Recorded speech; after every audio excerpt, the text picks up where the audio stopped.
नमस्कार and welcome you all to world affairs. मैं हूं प्रशांत धवन। नाउ इंडिया के जीडीपी नंबर्स ने पूरी दुनिया को शॉक कर दिया है, जहां पर दुनिया की डेवलप्ड इकोनॉमीज या तो रिसेशन में है या तो रिसेशन की तरफ बढ़ रही है। ऐसे टाइम में इंडिया ने 7.2% की ग्रोथ रेट दिखाई है। आप खुद ही समझ सकते हैं, बाय डिफॉल्ट इंडिया दुनिया की फास्टेस्ट ग्रोइंग इकोनॉमी है आज के समय। और यहाँ पे आप देख पाओगे लिखा हुआ है कि इंडियन इकोनॉमी अब आराम से 3.3 ट्रिलियन डॉलर के आगे निकल चुकी है। हालांकि जो एक्चुअल अब पोजीशन है इंडियन इकोनॉमी की, ये 3.5 ट्रिलियन डॉलर्स के आसपास है। ये मूडीज और कई और प्राइवेट एजेंसीज ने कहा है, बट ऑफिशियली आप देखोगे हम 3.3 ट्रिलियन के आगे तो निकल ही चुके हैं। और सबसे इंटरेस्टिंग बात यह है कि किसी ने भी ऐसे नंबर्स की एक्सपेक्टेशन नहीं करी थी। ये बेटर देन एक्सपेक्टेड नंबर्स हैं।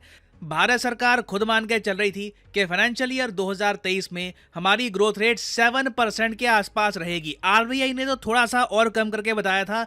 आरबीआई ने कुछ महीने पहले कहा था कि ग्रोथ रेट हमारी मोस्ट प्रोबेबली 6.8% के आसपास रहेगी। हालांकि बाद में आरबीआई के गवर्नर ने एक स्टेटमेंट दी और ये कहा कि इंडिया की इकोनॉमी हो सकता है कि 7% के आगे निकल जाए, बट लोग मान रहे थे मैक्सिमम 7%, 7.1%, 7.2% ओवरऑल ग्रोथ अप्रैल 2022 से लेकर मार्च 2023 तक। ये जो आप देख पाओगे, ये तीन महीने की ग्रोथ रेट है। पहले क्वार्टर में 13% के आसपास ग्रो किए, फिर 6.3%, फिर 4.4%, फिर 6.1%, और ओवरऑल हम फाइनेंशियल ईयर 2023 में हमने ग्रोथ रजिस्टर करी है 7.2% की। और सिंस नंबर्स इतने सरप्राइजिंग है, हमारे देश के पीएम ने भी इस पर ट्वीट करी है। उन्होंने ये कहा है कि जो जीडीपी नंबर सामने आए हैं 2022 से लेकर 2023 साल के, इससे ये दिखता है कि चाहे ग्लोबल चैलेंजेस बने हो, देखो बहुत ही बड़ी बात है कि यूक्रेन में वॉर चल रही है, कंप्लीट इंस्टेबिलिटी है दुनिया में इकोनॉमिक कंडीशंस को लेकर। जर्मनी जैसे बड़े कंट्रीज, इंडिया से बड़ी economy for the time being, Germany जो इंडिया से बड़ी इकोनॉमी है, ये रिसेशन में जा चुकी है। वर्ल्ड बैंक खुद ही इकोनॉमिक फोरकास्ट कट कर रहे हैं, ग्लोबल रिसेशन की बात की जा रही है। इसी साल प्रोबेबिलिटी है, काफी हाई प्रोबेबिलिटी है कि यूके और यूएसए भी रिसेशन में डूब जाएंगे। ऐसे टाइम में, ऐसे ग्लोबल चैलेंजेस में 7.2 रजिस्टर करना बहुत ही इंप्रेसिव है, क्योंकि दुनिया मान के चल रही थी 6.8 के आसपास। अमेरिकन इंस्टीट्यूशंस तो मान के चल रहे थे कि हाँ इंडिया इतना ही ग्रो करेगा। तो उनकी एक्सपेक्टेशंस को मीट करके फिर थोड़ा सा आगे और पुश करना, दिस इज इंप्रेसिव। और एक थोड़ा सा मैं आपको कंपैरिजन के लिए बता दूं, यूएस चाइना से अगर हम कंपेयर करें, हालांकि मैं ये कहूँगा, देखो यूजुअली जब मैं वीडियो बनाता हूँ तो 200-300 में से एक दो कमेंट्स होती हैं, वो कहते हैं कि जी पाकिस्तान का बताओ। यहाँ देखिए, पाकिस्तान को अब डिस्कस करना पॉइंटलेस है, वो गाड़ी बहुत आगे निकल चुकी है, तो इसलिए मैं मेंशन भी नहीं करता। ठीक है, लास्ट वीडियो में भी नहीं मेंशन किया था, इस वीडियो में भी मेंशन नहीं करूंगा। It is absolutely pointless. USA को अगर हम देखें तो पिछले साल यूएसए की ग्रोथ रेट रही थी 2.1% के आसपास की, और अभी ना इनकी जो क्वार्टरली ग्रोथ रेट है 1% के आसपास झूल रही है। थोड़ा सा भी कहीं से इनको धक्का लग गया तो सीधा ये नेगेटिव ग्रोथ रेट रजिस्टर करना स्टार्ट कर देंगे। और ऐसा मत सोचना कि यूएस देखो बड़ी इकोनॉमी है तो इनके लिए ग्रो करना मुश्किल होता होगा, नहीं। यूएसए की इकोनॉमी में फंडामेंटल प्रॉब्लम्स है, ये इतना तेजी से ग्रो नहीं कर रहे बहुत लंबे समय से। चाइना भी बड़ी इकोनॉमी है, चाइना पिछले साल 3% ग्रो किया है, और इस साल आप देखोगे ये लोग कह रहे हैं कि 5% की ग्रोथ रेट ये अचीव करेंगे, ये इनका टारगेट है। मान लो 4.5 भी कर लेते हैं तो ये बहुत ही बड़ी जंप होगी। और चाइना इसी तरीके से हर साल यूएसए की जीडीपी को बीट करके इवेंचुअली 2030 तक नॉमिनल जीडीपी के मामले में यूएसए को ओवरटेक कर लेगा। और इसी टाइम फ्रेम में आप ये भी देखोगे, एक्चुअली इससे काफी पहले 2027 के आसपास आप ये भी देखोगे कि इंडिया विश्व की तीसरी सबसे बड़ी अर्थव्यवस्था बन चुका होगा। मगर अभी के लिए ना, इस साल के लिए इंडिया के सामने एक सिंगल टारगेट है, जर्मनी। और मौका बहुत अच्छा है। जर्मनी इस वक्त आर्थिक मंदी में है, रिसेशन में है। इनकी जो जीडीपी है ये नेगेटिव में जाएगी, मतलब कि नीचे गिरेगी। ये जो 4.3 ट्रिलियन के आसपास लिखा है ये कम होगा। अब यहाँ पे आप एक क्वेश्चन पूछ सकते हैं कि ये क्यों लिखा है कि आईएमएफ के हिसाब से इंडिया की जो जीडीपी है 3.7 ट्रिलियन हो गई। वो आर्टिकल में तो 3.3 ट्रिलियन कह रहे थे, मॉर्गन स्टैनली 3.5 ट्रिलियन कह रहा था। देखो आईएमएफ थोड़े से आगे एस्टिमेट्स के हिसाब से चलता है, ठीक है, फ्यूचर एस्टिमेट्स के हिसाब से चलता है। तो ये बात आरबीआई भी कह चुका है कि 2023 में ना इंडिया की जीडीपी टोटल आपको 3.7 ट्रिलियन डॉलर दिखेगी। टोटल हमारी जो इकोनॉमी है ये यहाँ तक पहुँच जाएगी। और सामने हमारे एक ही टारगेट है, जर्मनी। जर्मनी को डीथ्रोन करना है, या तो इस साल या अगले साल के पहले या सेकेंड क्वार्टर में। India can certainly do that. और इसी के साथ क्या होगा कि टॉप 4 इकोनॉमीज में ना एक भी यूरोपियन इकोनॉमी नहीं होगी। आई मीन कई दशकों में पहली बार हम देखेंगे कि एक भी यूरोपियन इकोनॉमी टॉप 4 में नहीं होगी। जापान को बीट करने में हो सकता है कि 1-2 साल और लग जाएं, क्योंकि यहाँ पर अभी रिसेशन हुई नहीं है, अभी भी इनकी इकोनॉमी थोड़ी सी रेजिलियंट है। बट इंडिया में आप देखोगे बहुत से एक्सपर्ट्स ओपनली कह रहे हैं कि इंडिया के पास बहुत ही अच्छा मौका है इसी साल जर्मनी को ओवरटेक करने का। हालांकि मुझे यहाँ पर यह भी बोलना पड़ेगा कि इंडिया चाहे जर्मनी को ओवरटेक कर भी लेना, तब भी चाइना से आप अगर देखो डिफरेंस बहुत ही ज़्यादा बड़ा है।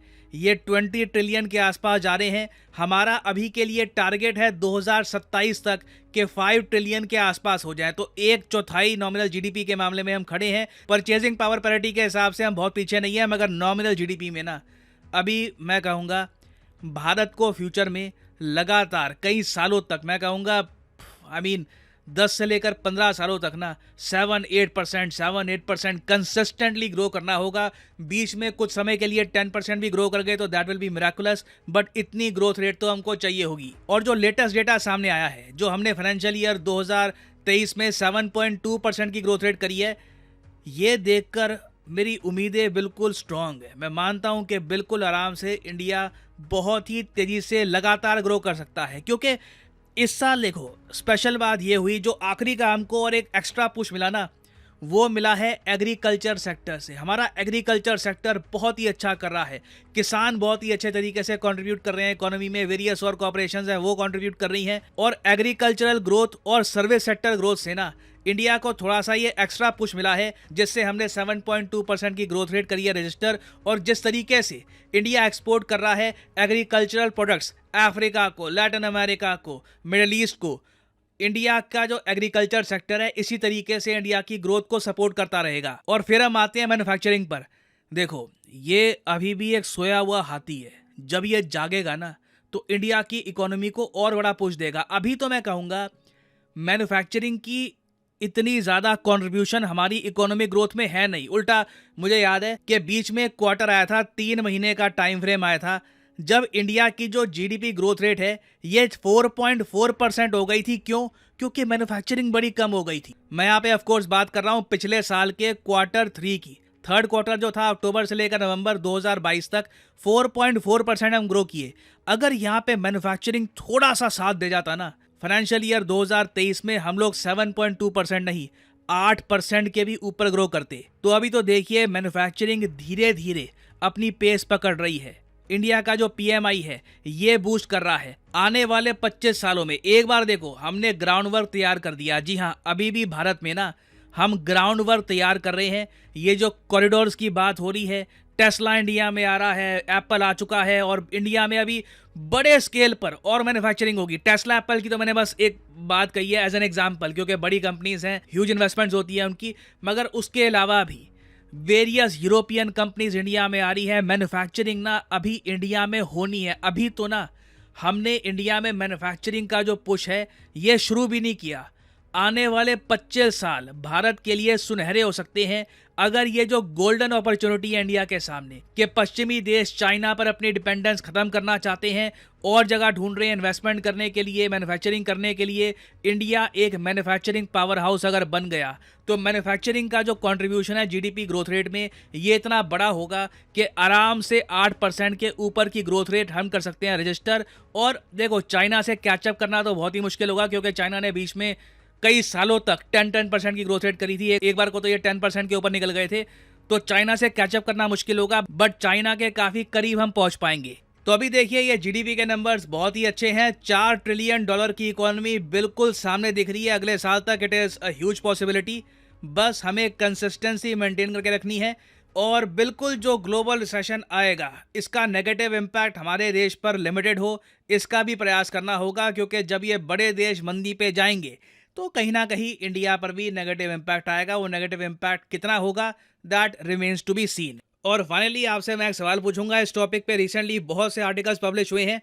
इंडिया और यूएसए का जो डिफेंस ट्रेड है ये बहुत ही जल्द, मोस्ट प्रॉब्ली इसी साल, कितने $1 बिलियन तक पहुंच जाएगा, ये बड़ी बात है। इंडिया यूएस का डिफेंस ट्रेड लगातार बढ़ रहा है। बताइए ये बहुत ही जल्द किस आंकड़े तक पहुंच जाएगा? 10 बिलियन, 25 बिलियन, 8 बिलियन या 19 बिलियन? कमेंट सेक्शन में करिए उत्तर। सही आंसर मैं नहीं दूंगा, बट जो लोग सही आंसर देंगे उनकी कमेंट को मैं हार्ट दे दूंगा ताकि बाकी लोग समझ पाएं कि सही आंसर क्या है। और फाइनली यहाँ पर मैं ये भी ऐड कर दूं कि आप किसी भी एग्जाम की तैयारी कर रहे हैं, चाहे एसएससी, यूपीएससी, बैंक, आप परचेज कर सकते हैं अनअकैडमी के क्वालिटी कोर्सेज। कमेंट सेक्शन में जाइए, पिन कमेंट में यहाँ पे आपको मिलेंगे link. For example let's say आपको प्रिपेयर करना है यूपीएससी के एग्जाम के लिए, तो यूपीएससी के लिंक पर यहाँ पर करिए क्लिक और यहाँ पे आप परचेज कर पाएंगे अनअकैडमी का यूपीएससी कोर्स। बट जो प्राइसेस यहाँ पर लिखे हैं, don't ever pay these prices. Simply यहाँ पर कोड डालिए PD10 and the prices will start falling and you will be able to save a lot of money. So use the code PD10 and save money. और इसी note के साथ ये है video का अंत। Thank you for listening. May the gods watch over you.